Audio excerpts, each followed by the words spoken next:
Un tā ir pienācis īstais brīdis un iespēja pārlūkot Sinfonietta Rīga 2024. 25. gada sezonas kalendāru un mūsu plānus un ieceres.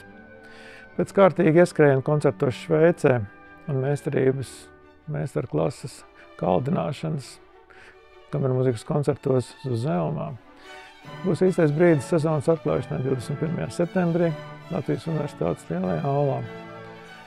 Šeit skanēs Roberta Šūmaņa, Gregora Mairhofera un Andra Dzenīša darbi. Darbi no dažādām paudzēm, ārkārtīgi atšķirīgi muzikālās domas un filozofijas ziņā. Kopā ar mums būs fenomenāla bulgāru izcelsmes situinstrumentāliste Vivija Vasiļeva, un viņas klātbūtne piešķirs, es domāju, daudz tūkstošu voltu lielu elektrību šim mūsu sezonas pirmajam iznācienam. Šogad laikā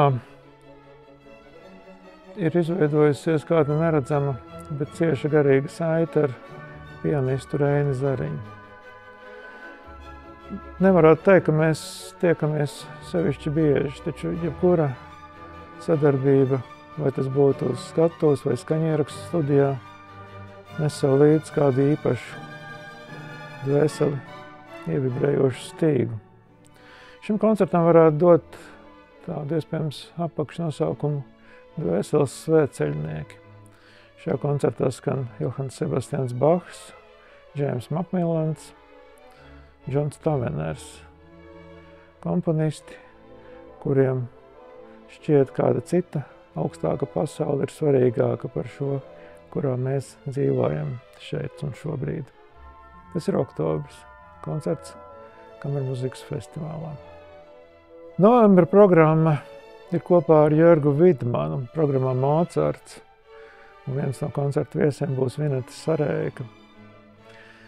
Mocarta mūzika man šķiet Jörgam ir ļoti piemērota atbilstoši. Viņš atrod tur to, ko varbūt citi ir mazliet bez savas neuzmanības palaiduši garām. Divas lielās simfonijas, 40. un 41. vienā vakarā. Tas ir nopietns koncerts ar kārtīgu uzstādījumu un tiešām iespēja ielūkoties Mocarta vēlīnajā simfonismā. Decembrī droši vien jau sāks snikt, un pie mums atbrauks Kris Bezuidenholts.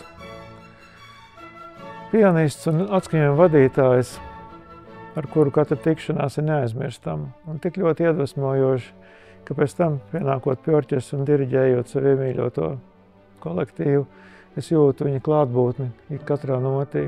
Sadarbība, kas turpinās jau vairākus gadus, acīm redzot, ir appusēji pievilcīga, jo, zinot Krisa ļoti piepildīto darba plānu, mēs esam patiešām ļoti pateicīgi un gandarīti, ka viņš atrod laiku atbraukt šeit pie mums uz Rīgu.